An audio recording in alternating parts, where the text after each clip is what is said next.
Former Chicago Schools Chief Paul Vallas has endorsed Gery Chico, his former colleague in the race for mayor of Chicago. And Paul Vallas is here with us to discuss why you did it. Good morning, Paul. Good to see you. Well, thanks for having me. You're known as a successful school reformer. Is that part of the reason? Is this backing Gery Chico in the race for mayor? Well, you know, this election should be about the individual most qualified to be mayor, and Gery Chico served in many executive positions, literally management positions for the city during its most prosperous period. And so he clearly is the most qualified. I had the pleasure of working for Gery as CEO of the Chicago Public Schools when Gery was president. And if you remember, we inherited a 5-year, $1.2 billion projected budget deficit, and we left the schools with $330 million in the bank. $3 billion in new school construction, 6 years of improved test scores, charter schools, school choice. I mean, that was Gery Chico. Or for that matter, when I was city budget director in the 90s, when the mayor did a major shakeup at City Hall, we bounced budgets. We put over 13,000 police officers on the street. We resurfaced 70% of the city streets and balanced the budget without raising property taxes. Again, that was Gery Chico's leadership. So there is no, if this election is going to be about who is ready on day one to be mayor of the city, it's Gery Chico. Last week, Chico took a bit of a swipe at the city schools, which angered the mayor. He suggested the momentum that had been established back in the 90s when you two were working on it has faded a bit. Do you agree with that assessment? Yeah, absolutely. Absolutely, it has faded. I mean, look, they've got huge deficits. The test scores are stagnant. Had it not been for the state coming out with an easier exam, there's a question of whether or not there would have been real substantive growth at the elementary school level. The high school test scores, well, you know, you've been reporting about it.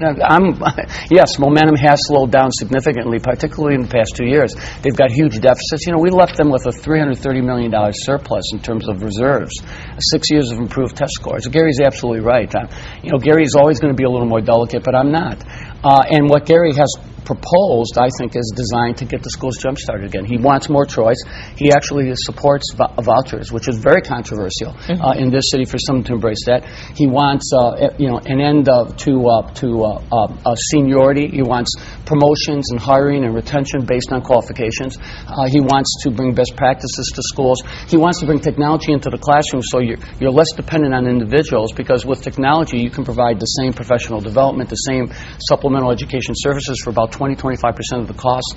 So he wants to jumpstart the schools, and I think, and he wants to dismantle the central office and restructure it as a school improvement office. And I think all the things that he's talking about will, in fact, get the schools back on track.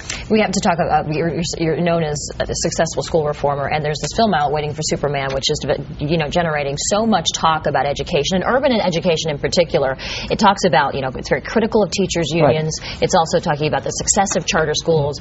Are you a proponent of what this film is talking about, may make success stories elsewhere? The director spent about 2 or 3 days in New Orleans. I did extensive interviews with him, and we were surprised that New Orleans was not featured in the film.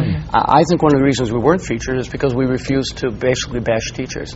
I mean, we were able to work with the teachers union effectively. We were able to get them to make accommodations, both not only in Chicago but also in Philadelphia. So I think while it certainly raises relevant issues, I think there was a degree of subjectivity in it, and for example, the failure to identify traditional schools that are performing extraordinarily well.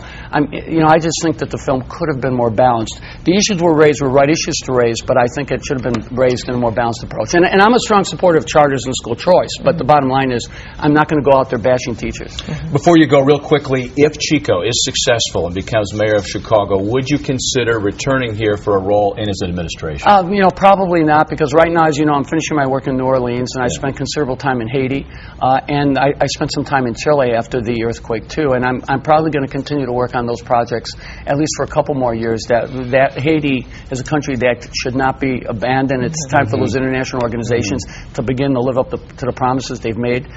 You know, maybe at some future date, but I'm certainly not looking at coming in and taking a job with Gery. The door's not closed, though. I think I heard. You know, and you're keeping your residence here in Chicago, which, as we know, is very important. It's critical. Well, in Palos Heights. Oh, okay. So this is the Chicago area. area. That's right, Chicago area. All right. Paul, great to see you.